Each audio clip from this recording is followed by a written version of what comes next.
The Bureaucrats. Can you escape the negative? Author's note. Symbolic definition of a true story. Remember, dear reader, that it's always worse than I could ever describe. Her lungs felt heavy.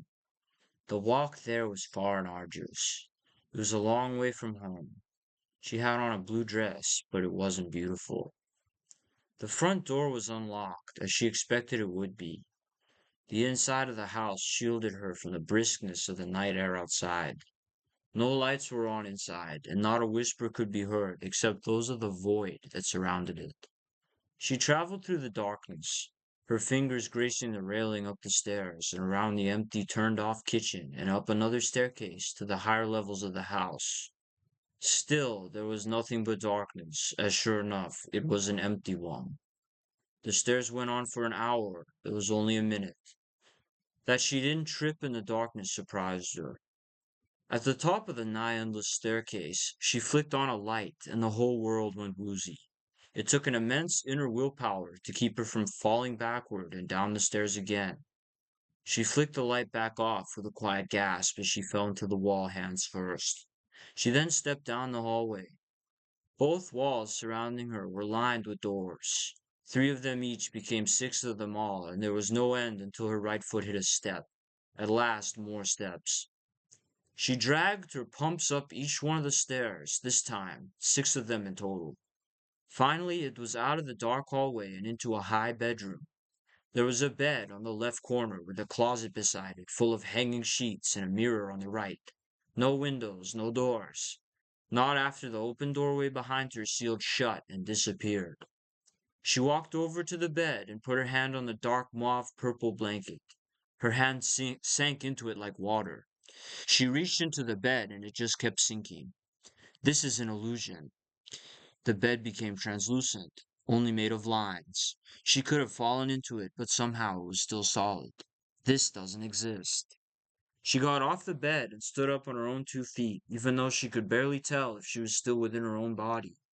The closet was still there behind the bed and beyond the drawers, but it had shrunk down so that if a wave of people were to pass through it, they would have to do so in a single file line. There were 2 red curtains on each side, but they were drawn, so she could pass through easily. She just had to get through the sheets that were conspicuously hanging up from the rails within the closet. The first one was brown. She whipped it off the hangers and another red one was right behind it, barely a millimeter away from where it had been. She whipped that one down and threw it to her right side behind her as there was yet another sheet. This one yellow, the same distance away. She alternated sides of herself to throw them back in, but always found another maddening sheet. A green one behind the yellow, a purple one behind the green, a pink one behind the purple, and a beige one behind the pink. When will the illusions go away? She wondered aloud as she ripped each sheet down in both hands and still found another one just behind it to take the last one's place, a blue one behind the beige and a crimson one behind the blue. It was endless. Finally, she gave up trying to find the end of the sheet closet. There must have been at least 1,000 sheets before she'd reached the end, and whatever was on the other side. There was no light at the other end of the closet. As she turned her back to it, the entire room went darker. What a weird place to be. She walked forward, beyond the bed of illusions and away from the sheet closet, staring into the mirror on the far wall dresser. The round mirror, ornately bordered by wood, reflected her confused face and her buxom adult body as it outgrew her childlike mind when she passed by everything else in the room and stood right before herself to see herself for real. Every contour of her face, every single miniature feature, was starkly clear to her in her reflection. She was the brightest thing in the entire house. Memories fractalized around the brownness of her hair and the thickness of her chest and the bold blueness of her dress, pronounced by an invisible mouth as it opened around the broadness of her shoulders and the depth of her cleavage and the openness of her legs. She sought to reach out and touch them all before the wave crashed away and the tide receded, as if nothing happened, as she knew it would, as she understood such a glimmer was something one had to capture if one sought to retain it, and with any such feelings at all. As her hand touched the mirror's glass, It fell through and her whole body along with it, onto the other side of the walls behind her. But for a split second, her fingertips touched themselves. Where she ended up, all motion had become a struggle. Her wrists and ankles bound. Multicolored ribbons constricted her, a red one on the left and a white one on the right wrist, a gold one on the left and a green one on the right ankle, none of which matched the blue of her dress.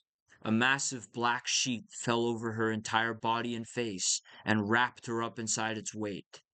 She gasped for air beneath its fabric, and it filled up her mouth with force enough to suffocate her. Matilda awoke from her sleep. She rubbed her eyes and sighed upon noticing the hospital bracelet from the last 6 days still around her right wrist. The sun outside her window looked to have been up for several hours beforehand. She checked her phone. Chloe wanted to see her. Matilda got up out of bed, unhooked her phone from its charger, and went around the hallway to the left to take a shower. Annabel's house was nice and clean after the hospital stay, despite the way Matilda almost turned it into a flop house, as Anne called it. It was much smaller, but much more comfortable than her parents' house could ever be. The last time she saw them, they just didn't feel like parents anymore. She picked her up and brought her home instead. After the shower, Matilda got dressed in a nice white shirt with frills around the sleeves and leggings. She put her phone in the pocket of her fuzzy black overshirt and went down the hallway again to the entryway past the kitchen. I made you some piddity stew. Anne smiled at her from the countertop with said piddity stew, steaming from a big metal pot, still stirring it with a long wooden spoon from above. I don't want any piddity stew. Matilda looked at her sour. A pen could have dropped and made an earthquake in the sight of the pause that lingered between them. You're not getting any with that attitude.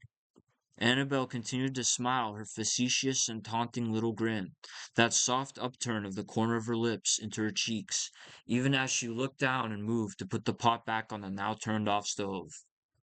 I'm going to see my friend today, Matilda said it unafraid. She knew what the bureaucrats would say, but she didn't think they were around. Not after her stay. Which friend, Michaela? She said it like a jealous joke. Annabel liked to tease her about Michaela. No, Chloe wants to see me. Her tone dropped. The use of the term friend for Michaela made her bristle. Okay, well, come back for lunchtime, Annabel said. We're going to the diner, Matilda explained, even though she knew that it was in order.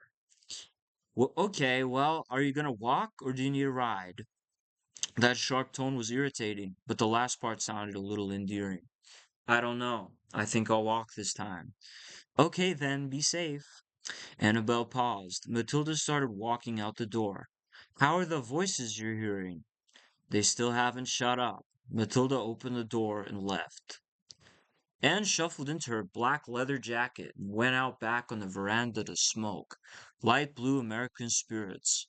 She took the carton out of her jacket pocket and lit one up before she even sat down in the bright afternoon sun.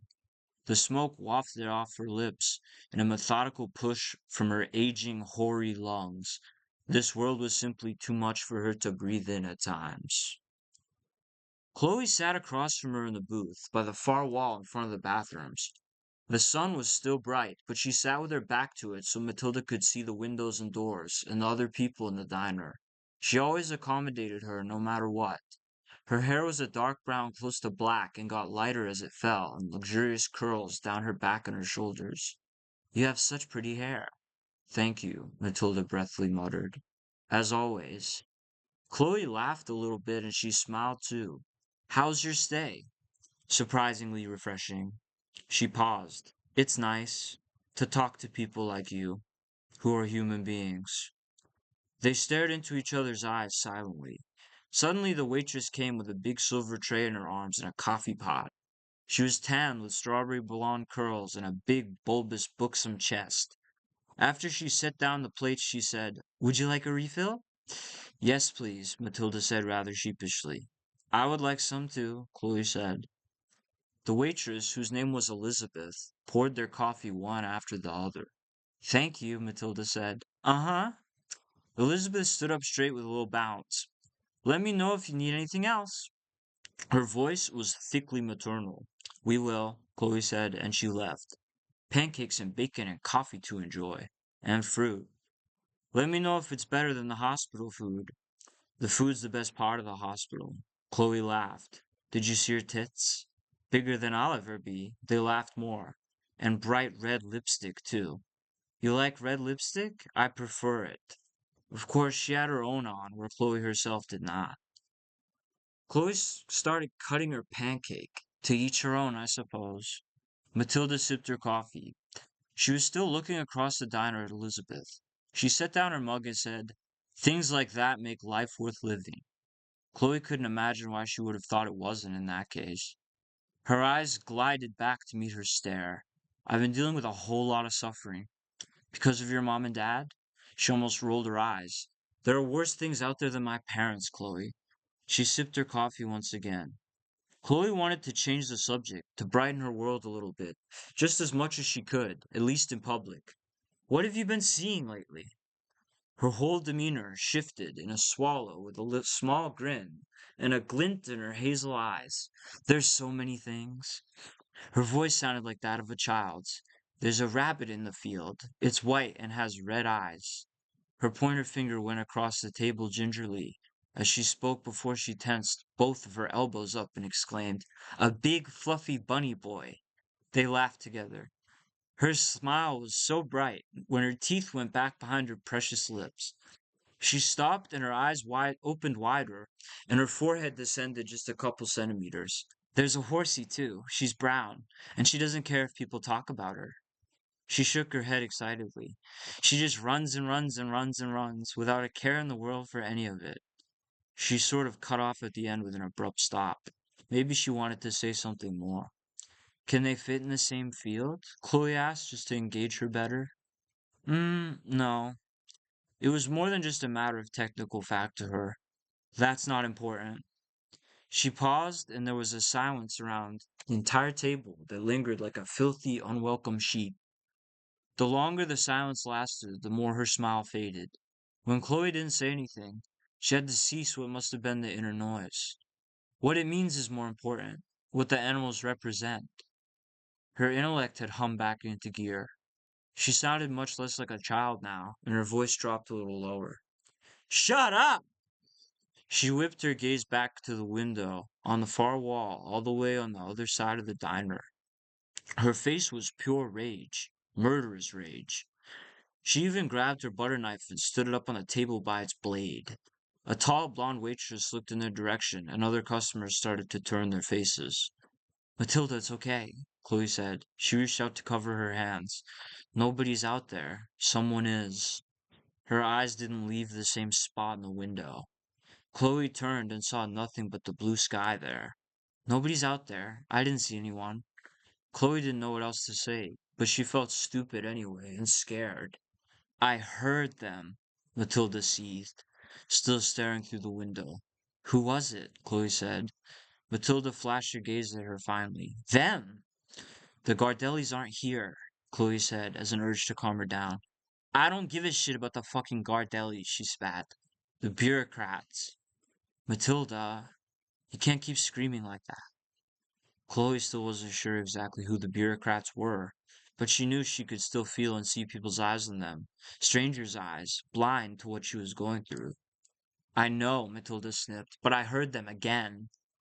Chloe just looked down at her plate. She didn't know what else to say, or how to help her dearest friend.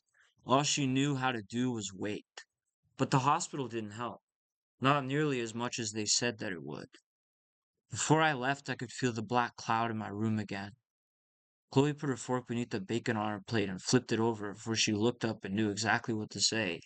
"What did it sound like this time?" "It sounded like horror and rage." Her eyes were mad and sad at once. She was hysterical, from a place of all her privilege to be. Chloe didn't know what to say any longer, but wondered for how long they would have to live with this mystery. Maybe they could get her to a better place, and maybe they could help her. She felt trapped, and she just wanted to know the reason why all this had happened so quickly. When Matilda was young, she'd been going through something that was much simpler to deal with.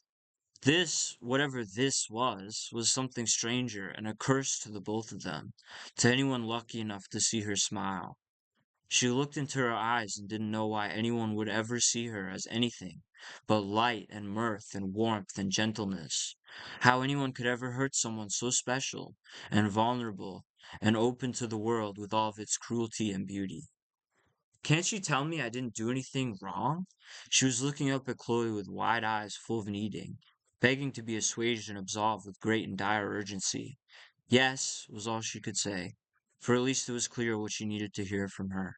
You didn't do anything wrong. I didn't do anything wrong. She said it with bitter self-assurance and turned her mouth to her right side to bite into an apple. You're right, Chloe announced even as Matilda winced into her chewing. They were still there, and yet the two of them were alone together, and yet the two of them were in public, sitting in the diner, confined by the psyche. Matilda walked alone at night. She took out a cigarette and set it on fire. Anne bought them for her. In that sense and some others, Anne was a blessing. A walk and some cigarettes might help Matilda escape the all-pervading emptiness for at least a few minutes of the week. Every week was the same. Every week was horrible, except the week a couple weeks beforehand. That was much worse than horrible. The black cloud nearly choked her out and suffocated her forever. They never stopped talking, looping like the broken records they were, on the same phrases, over and over and over again, and then death consumed the world. She shivered to think of it again. The Gardellis wouldn't have cared. Neither did the bureaucrats. They existed only to try to suffocate her too, in all of their arrogant stupidity and ignorant lies. She climbed the hill, puffing her nicotine. Finally, a perfect idea was caught in the net of her mind's eye. Chloe was there. Matilda had her nose buried in her cunt and her tongue inside her hole. She struggled to slither it up and there, just about as far as it went. The smell and the taste was amazing, better than marigolds and wildflowers under morning sunlight and ocean breezes on summer beaches. Matilda was only paying her back for all of her compassion. Chloe might as well have been wearing a golden crown and bangles. You're just fantasizing right now. A screechy, shrill, and bitchy voice called out from the periphery of her hearing, from beyond view, obscured by the walls and breakable windows of houses. No, I'm not. I'm remembering it, Matilda pressed on. They even followed her there. Stupid fucking cunts. I know how you feel, a garbled, low-pitched man's voice said, as if there was something permanently shoved into his turkey gullet of a mouth. It came from the exact same place as the first. It's not how I feel or what I think, it's what it is. I don't give a shit, the same voice said. Then kill yourself, Matilda said back, out loud this time, though quietly so that pig hiding in his house, to all of them. If you don't give a shit, then you should be shot in the head. No one said anything to you, came the other woman's voice from the other house, even more shrill and even more cold and even more hysterical than the other one. Even more of a cunt, in short. Shut up! Matilda bellowed out down and across the entire street and hill. She'd stopped walking and put her entire lungs and diaphragm and throat into the scream, forcing the top half of her body forward. No one said anything to you, she repeated with all the snot in her stuck-up bitch-ass nose. Shut the fuck up! Matilda screamed once more. Her determination was unmatched, and her rage could have burned down the world. She would win this war or die fighting it, but she would never give up. That's what they wanted. That fact was more clear to her by then than it ever was before. No one said anything to you. She said it again, just as bitchy as the first time, and then the other ones joined in. If you say that one more time, I'll kill you. Shut the fuck up. Her voice was all rasp and scratch and violence in volume. Her stomach said she was about to spit up blood. No one said anything to you, she repeated. Matilda had enough. She stomped up to the house and peered in the window. She saw the source of the voice sitting there, a woman's face, made of gnarly and wrinkly and old and leathery pig shit skin, with a black eye patch over her left eye, evidently eternally blinding her completely. She ducked before the uncovered and yet still blind eye could see her. Then she scurried out of there before she was seen. Lucky enough, they didn't actually know her. They were a toxin, incapable of knowledge, and a swarm of rodents consumed by their own arrogance that crawled under her skin and made her eternally uncomfortable. Then they were the ones who complained about her making them uncomfortable and blamed their own evil on her. At least the evil now had a face, a worse face than she could have imagined, the face of hating love. Matilda made it back to Anne's house without being seen. Matilda was going to bed, but this wasn't her house. It wasn't Annabel's house either, nor was it her old college dorm room, but it looked a little bit like that, considering the wooden bed frames and blue mattresses and the fact that there were multiple beds in the room. She laid down on a bed to the left of a big wooden bookshelf. It took her several moments to fall asleep, much quicker than usual. She saw the darkness beneath her eyelids. An arm appeared, laying down flat, as if the night sky, or the black floor, or the back of their own head were a floor, a flat surface, non-reflective. The arm was lifeless and dead, until another hand started moving out towards her from the bottom right corner of her vision, just as pale and frail and feminine as the first. Another arm of the same make came just as fast, then another, then two more. Some of them were splaying out towards the center, as behind them came an eerie white glow. Some of them were coming dangerously close to her face. As she laid there, these hands were trying to suffocate her. Matilda tried to move her own arms to stop the arms attacking her, but she couldn't move a single solitary muscle. All resistance was in vain as more hands crawled out from the same place, down on the bottom right periphery of her own sight. Suddenly she broke free, free enough to reach out and grab two of the arms by their wrists before their hands could choke her out. She wrapped her grip around the cold and horrible wrists tightly and shoved them as far away from herself as she could muster. But as soon as she touched them, more hands came. She did the same to another pair, and more hands came. None had a body she could see. None had a source, but the darkness itself. Not only did more hands materialize from the same direction every time, as she pushed more pairs away, but the one laying flat in the middle, covered by a translucent gray veneer, changed shape as the struggle between them continued. The arm became gnarled, its fingernails sharpened. Thick brown hair grew out from its once hidden follicles, and it writhed and twisted to grow ever more muscular and deadly. What once looked like the arm of a thin woman now appeared as the horrible natural weapon of a werewolf. Matilda pushed every effort into shoving away another pair of hands from her throat by their wrists. As she did, it seemed 100 surrounded her, engulfing her vision, and the arm in the middle could now be seen through too. A pale, white, swirling star formed beyond it, far in the distance, but much too close for comfort, and as it did, an icy cold voice wailed like the howl of a banshee in the guise of a disturbed little girl. Matilda hadn't even spoken, but she knew what it meant. Resistance was words enough to disturb this black and deathly force. They were trying to suffocate her, and they wanted nothing more than for her to give in to the depression that they wrought on her life for so long. This was the same as every tongue that had ever been raised against her, only this time she could see it instead of just hearing its hysterical wails. There was a blackness, a void, surrounded by the swirling whiteness of the star. That was where the voice was coming from. It was the center of the hands, and the hands were hers. Every time Matilda shoved another pair of hands away, more hands spilled out from that bottom right corner, and the same voice that tried to silence her own said, "We're the victims of your behavior." It was a whiny and hysterical and self-afflicted cry-bully, a monster crying wolf, a narcissistic projection onto her for nothing. It was the voice of a little girl, and it was coming from that place of death. Matilda woke up in a different place than where she'd fallen asleep. She looked around her bedroom in Anne's house, from the right side to the left. It was already afternoon again. The little girl's laughter echoed throughout the room, echoed throughout her mind. She shuddered to think that the nightmare wasn't yet over. It was a voice distinct from all the other voices she could hear, though she'd heard them each say the same exact thing before. "Who are you?" Matilda's voice was little more than a whisper. The little girl's voice answered, "The demon within." It truly was the demon within us all.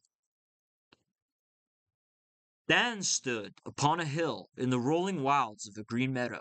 Simple pleasures like these had taken the place of the extremes he had been to in the effervescent past. He had left the needles and the pills behind a long time ago. The sun was only rising. A crow flew by overhead from a leftward tree diagonally far behind his right shoulder. The sound of its call echoed throughout the landscape, and Dan was consumed for a moment by the feeling that he was being watched. He looked over his shoulder. What stood there was something that he'd never seen before. It wore a purple hood over its entire face, if it even had one at all, and a ragged, tarnished, and torn cloak around its body that matched. It appeared to have no legs, and merely hovered, according to a black pair of hummingbird wings sprouting out from its back. "Hello, Dan," it said. "I am the Shadow."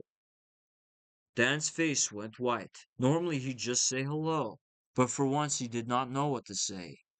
"It's okay," the Shadow spoke softly. "You are not in danger, and you're not dead." "What do you want?" He was a little on edge. The image of his husband's grave filled his mind regardless. He could have sworn the Shadow laughed, if only lightly. "I have something to show you." The Shadow reached into its cloak and removed a tiny golden analog clock hanging from beads and held it out before him like a hypnotist. "Time is running out. There are people out there who are suffering." He thought he understood. He knew that better than anyone. The Shadow beat its wings and the image appeared of Annabelle. It was a close-up of her face. She had clear oxygen tubes in her nose and laid back on a hospital bed with white sheets and white pillows in a white room. Her eyes were closed and her body was motionless. "You want Anne dead?" Dan said quite weakly, as if barely surprised and not a bit unnerved. Total lack of understanding. The Shadow flicked its fingers and the world went white in a flash to make the image fade. It put its golden clock back into its cloak. "It doesn't matter what I want." What matters then?" The world became colder.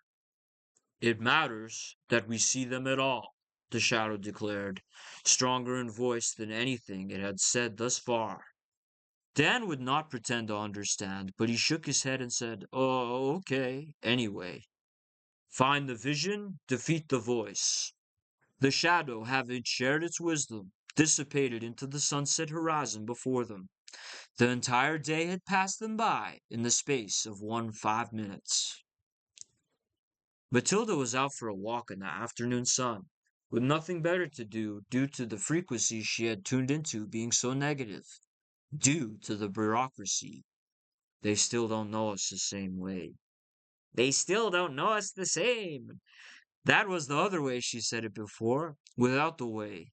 She looked over her right shoulder, and there sat a little man wearing a red shirt and red pants, with a full and fluffy red beard and tufts of red hair beneath a cone-shaped red hat.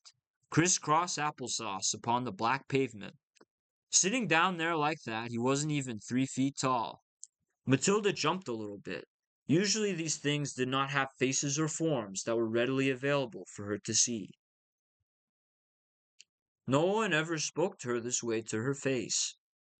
His voice was pitchy, just like the rest of them, especially the women.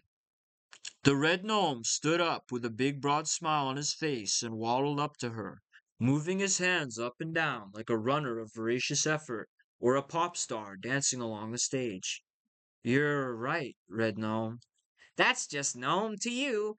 He made a finger gun at her with his right hand, and then winked at her with his left eye, the same eye the Cyclops woman had lost. The gnome felt like dancing as soon as he caught up to her, so she just kept going on her walk, and he just kept dancing alongside her to her right. She got that anxious feeling that she got every time a new person started talking to her in her head, that if she said the wrong thing, he would turn against her like they all always did. She decided to open up about herself. No, there are so many things. There are darknesses that lurk, evil, spineless, heartless creatures that drain us of ourselves. They were all around my parents' house.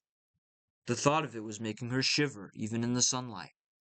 And what did the worm girls do? The red gnome did say.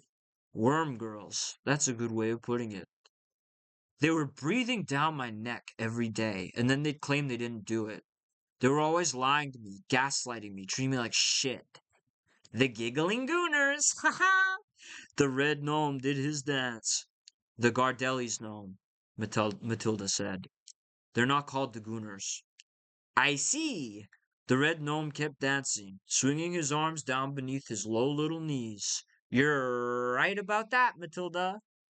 Of course, he already knew the answer, so it didn't make any sense why he'd said what he said in the first place. They all acted like that. At least he wasn't denying it. They walked onward down the street, in the sunlight by the trees, and the beds of flowers and flowered walls all along the way, the red gnome dancing at her right side sideways. Matilda still felt numb from all the pain, still felt empty out by all the darknesses inside. Everybody said it was inside, except the thing itself. Gnome, where has my inner fire gone? She's trapped in the sheet closet now, he said. It intrigued her that the red gnome referred to all her inner fire as a she. It made more sense than anything any of the other entities had said. They would probably just make a scummy joke about her being gay, had the Gardellis or the Bureaucrats been around. More likely, they would have said something worse, and then said they didn't say anything to her when she inevitably reacted. Matilda shook her head and saw a little glimmer of what the red gnome had actually just said. How do we set her free?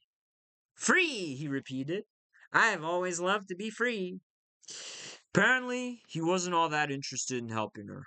Still, he followed her home, all the way back to Annabelle's house, where she waited, with another pot of pittity stew. In a greenish-gray sheen over the whole place, Matilda's father stood in the doorway. Come back inside! She'd been spilling her heart out on a helpline. Come back inside now! I'm literally on a helpline. The whole neighborhood doesn't need to hear this. Come back inside! He never stopped yelling at her. He never shut up except to ignore her and act like he'd never even had her for months to years on end for more than a decade. Yes, they do, she urged him towards reason. The Gardellis are bad. He came outside like a hulking tower of conflict embodied, and took her by her right arm and dragged her back into his house.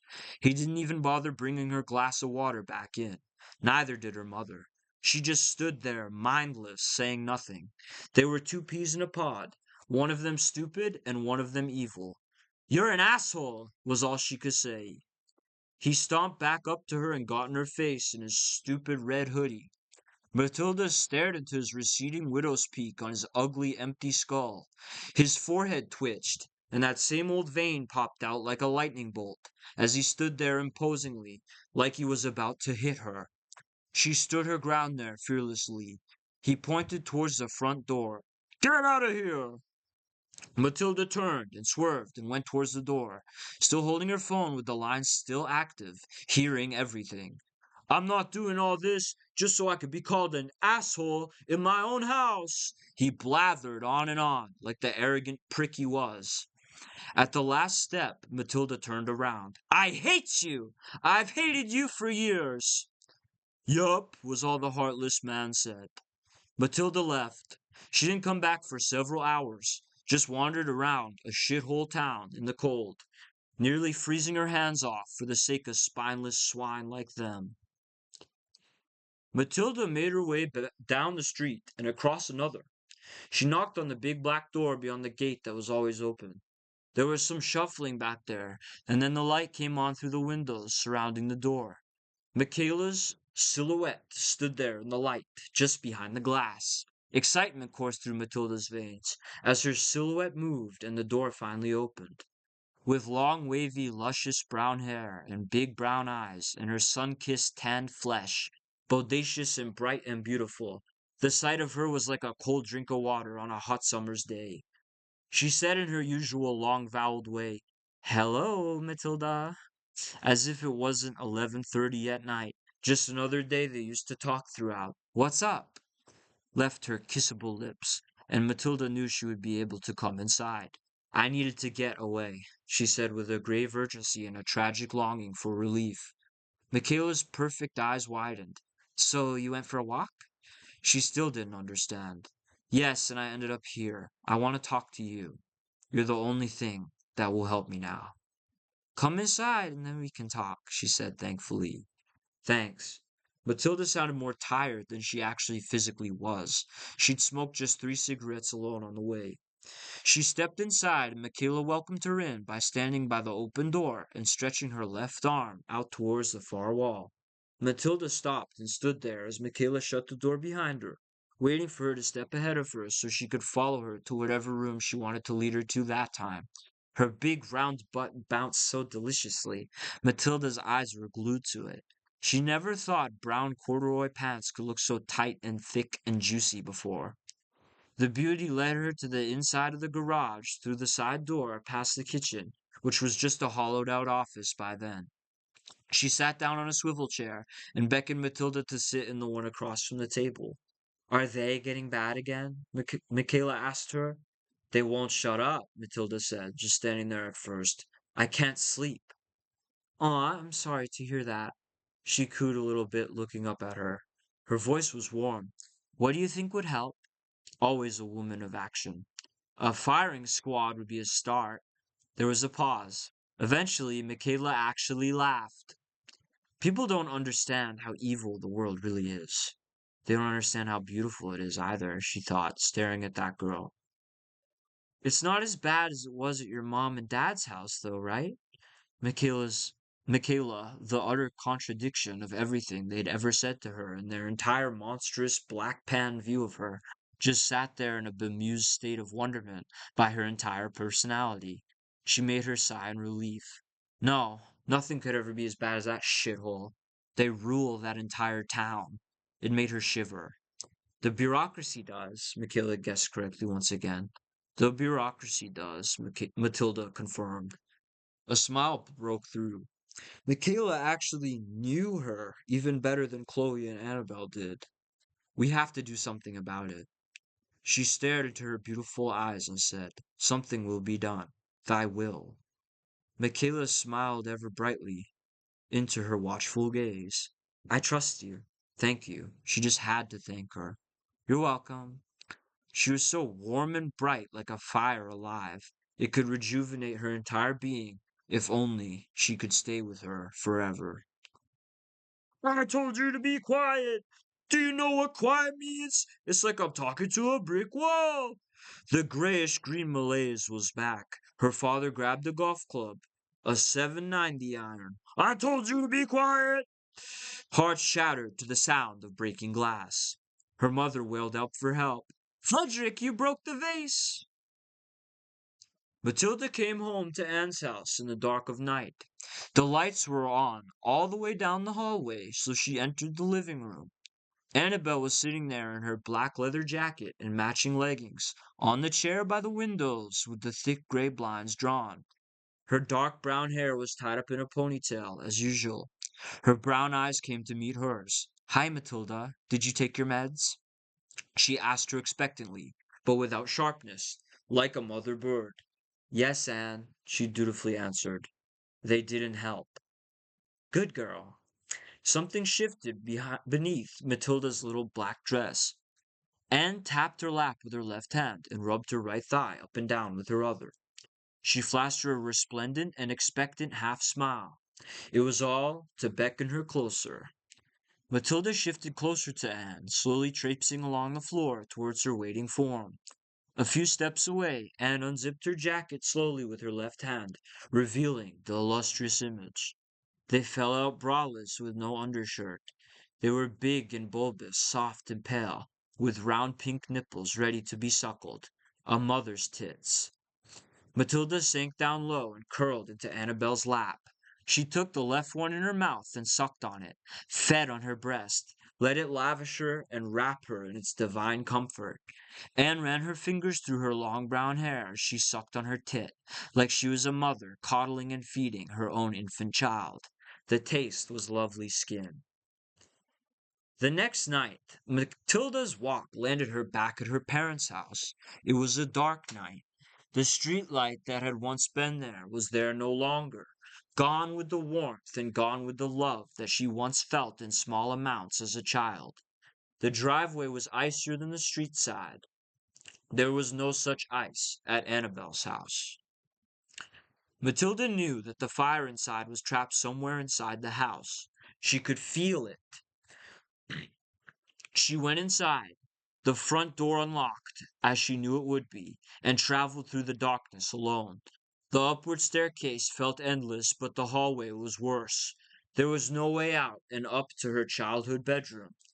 Not a way that she could see. She fumbled around and found one of many doors. The brown and old decaying wooden door opened with a creak. Matilda stepped in and it slammed shut without her closing it. She jumped. The room was gray, with some faded out white running through it like concrete. Bluish white light seemed to pour in without windows. In the center of the room, on a small wooden chair, sat an old man, gray and wizened, with no beard but a shock of white hair on top of his head. He wore a black suit jacket over a white dress shirt of the richest linens, fit with dress pants, dress shoes, and a tie, all black. The arms of the suit jacket looked just a few centimeters too big for him. He looked at Matilda quizzically, then brightened up a bit and smiled. The whispers came back, but Matilda couldn't discern exactly what it was they were saying. It made her wince anyway. Still, this seemed like someone she could talk to. She felt a creeping intuition that he would know what it means. She's trapped inside the sheet closet now. She quoted the red gnome. Yeah, we know, was all he said. Her heart sank. I'm going to set her free. A lightning bolt of rage curled out of her system. Yeah, I don't want to talk to you about that kind of thing, he croaked and creaked. I don't give a shit who you want to talk to about what. It's irrelevant. He was no better than the rest of them, after all. The old master was just as much a slave as the whole rotten bunch. Matilda stepped beyond him. The whispers resurged, and a rattling cackle and a came out at her pain. The white door opened up behind the old master in the cement wall, and she opened it and stepped outside his chamber. It slammed shut and disappeared, same as the last. The next room was an office from hell, white and so bright it was blinding. The one-eyed face from several nights before stared at her in all its evil. Her jaw clenched and her lips curled down in bitterness and hatred. The Cyclops woman wore a green shirt and gray pencil skirt over her 2x4 form, and sheer hose over her vile chicken legs. The eye patch was black, and the remaining eye was blue. Her white blonde hair was tied back in a bun too orderly to be beautiful, or even pretty. In her hands sat a monstrous gremlin with orange and tawny brown fur, a cross between a monkey and a lizard, with a beak instead of a mouth and two beady yellow eyes that screamed out madness and evil. It laughed before either of them even spoke. Matilda furrowed her brows. Meant? Meant the same. I said what I meant. Matilda stood her ground. Meant the same. It seemed this was all the gremlin creature was capable of producing. A fitting pet for a whore like this. She decided just to ignore it. I'm here for the girl. The Cyclops woman disgustingly leaned forward with sour lips and said, Stop talking about that girl you're in love with. Fuck you. Matilda walked behind her as well. I could say anything I want to say. Stop saying that kind of shit. Even the sound of her voice was like nails on a chalkboard. It wouldn't have mattered what it was she said, horrible as it was to say to her or to anyone. I'll say what I want when I want to, now die. The door opened up behind the Cyclops woman, this one a boring wooden brow. Matilda advanced to the next chamber to the sound of the meant gremlin.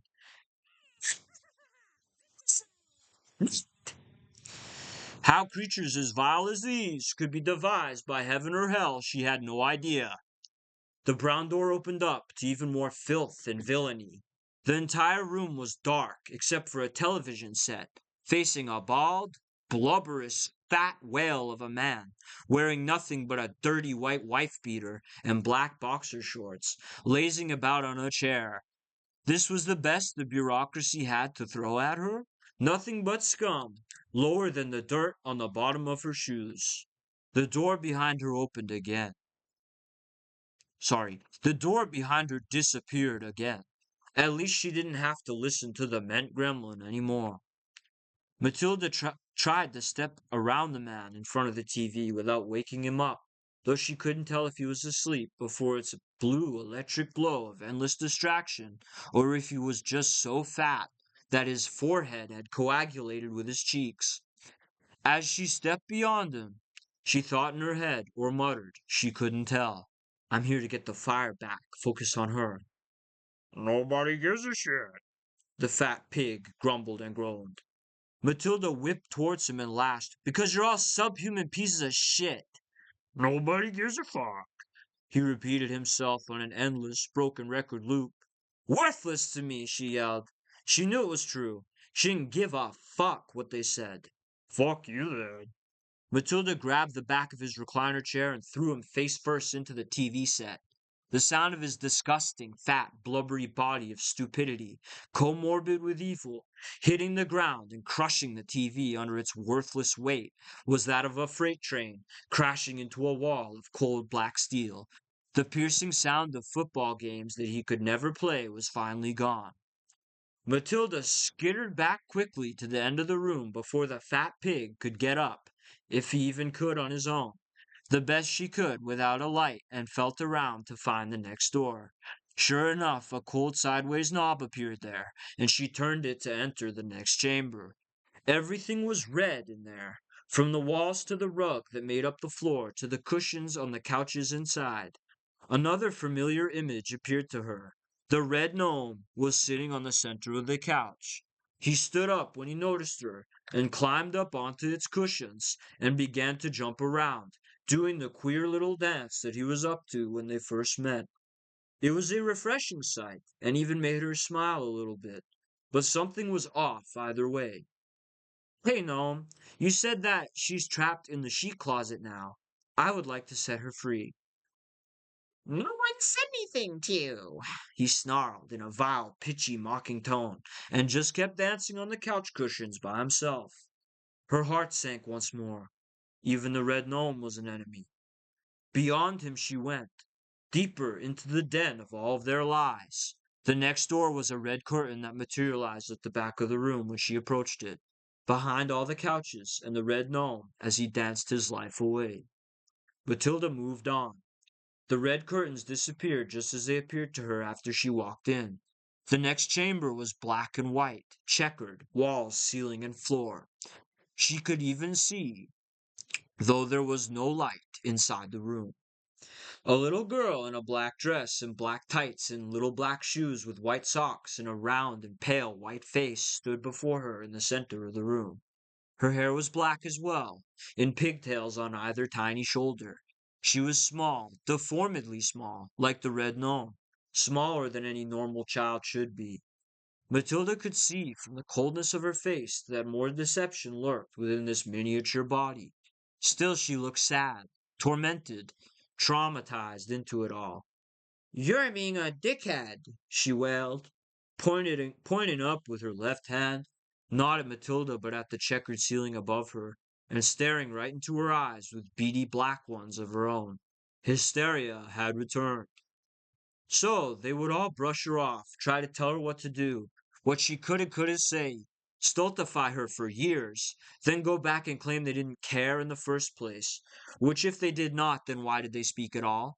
Then deny they had ever said anything and gaslight her, then say it was all her own fault?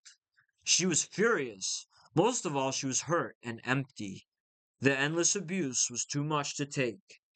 It amazed her sourly and bitterly that she had even made it this far without blowing someone's head off. Matilda walked beyond the little girl without touching a hair on her head. A checkered door appeared at the back of the room she was trapped in, with a round and golden knob. She turned it and entered the end of the endless hallway. There was no door in the back of the next room, and nothing beyond its windowlessness. In the center of its black walls sat an old woman on a chair of steel like knives. She was illuminated only by an overhead light, white as day, and yet the sight was dark as night. The old woman was pale, decrepit, and rail thin, wearing a dark mauve dress and the black feathers of crows up and down her arms and legs, and in a collar around her neck that sprouted up to surround her craven face. She may as well have been a skull on a pole. Her hair was gray and short like a man's, and her eyes were black as coal. There had never been a human form more ugly than that, conceived of by angels nor by demons. Her gnarled old fingers slid up and down the armrest of her knife-like chair. Her deathly face was menacingly smug and self-satisfied, though her dead heart seemed not to even beat. Face to face with what she knew to be the enemy of all things good, the source of all of her pain, sitting there presiding over her sorrows for so long, Matilda was frozen in fear. Her lips were sealed and her heart had drained, and all ideas and words tried their best to cease to flow, until, smallly, where is she? It's over with between you two. The same cold, shrill, bitchy, pitchy, heartless voice that had haunted her all year had finally spoken face to face from the ugliest face known to mankind. The other five laughed and the living eyes cried. The light in the ceiling went out the next instant. All was black and cold and dead. The shadow had entered into a black underworld and crossed over into the void of hopelessness and terror. Such things it could bring about at will, while most could only do so during the deepest of dreams. The world of nightmares was a place it was comfortable inside of. The darkness is mine, and I am of light. The shadow wielded its reaper's blade, a scythe made of silver, stainless and bright against the void it charged straight into, beyond fear. The shadow flew straight into the blackness of night. All along the horrid way, terrible, frail white hands outstretched toward its cloaked form, trying to stop it from continuing onward. But all failed, even though there were thousands of them coming at it, and more so the faster it went. One particular gnarled feral claw tore a shred of the shadow's violet cloak, but it kept flying beyond the grasp of hell without regard for its weakness and terror. Like a comet, the shadow flew onward and beyond time and space to a place where the light in the center of its trajectory exploded from a small black star the size of a grain to a brilliant, pale, white light, horrible in the way that it obscured its vision, and yet this was the place that it wanted to go. The entire swirling black energy was surrounded by these horrible outstretched hands, like a revolving black sun of flesh and bone. The shadow reeled back both arms and slashed every hand off of every arm that it could in one blow, all while flying straight into the center of the devil's maw. These skeletal, cold white hands fell out of view, no longer able to even try and grasp the shadow on its journey to the end of things. There were only minions of the real enemy after all, the spinning black and white star up ahead.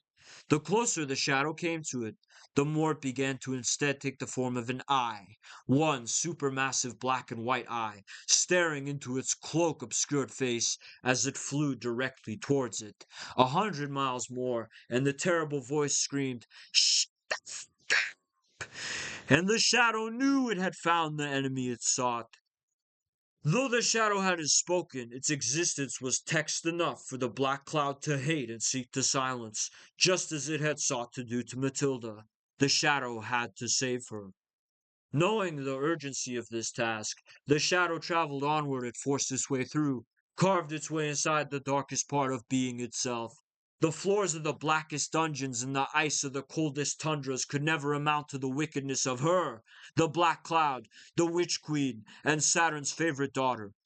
All of the forces of stultification, moral condemnation, apathy, and death served her ends and her ends alone. All of the forces that haunted Matilda, and all of the forces that twisted and reduced everything she had ever truly loved into a pile of ash and bone. Even she did not understand how wicked she was, not because it was beyond comprehension. The shadow understood these things quite well, but because of the fact that she had no self consciousness, no humanity, no ability to look herself in the mirror, and all the bureaucrats followed suit with such a worthless existence. Every one of them ugly, every one of them dead, every one of them representative of a world long ago taken hold and resistant to ever allow the new one to emerge. The shadow was intent upon killing them all for good. The next few thousand miles flew by in seconds. The shadow found himself in the center of the eye, in the middle of the black sun. All of the apathy and horrors of the world surrounded him. There was zero feeling there to be felt and nothing to be experienced but the experience of death, a stillness that shadow succumbed to. It hadn't built up enough momentum. The shadow thought it might fall right out of the sky. All its work to get there was in vain. Then the shadow tore in two, ripped out of the void by the devil herself, crushed into the event horizon of the cold black hole of Saturn's eye. Its top half shot off forward, and its bottom hurled backward as all the energy it had built up until that moment, frozen in stasis, just to get there, was released in one instant, too much for even the shadow itself to handle alone. There was no love. There was no light. Only darkness and death remained to the sound of shrill and creaking laughter and the falling of a little purple piece of fabric through the black night sky.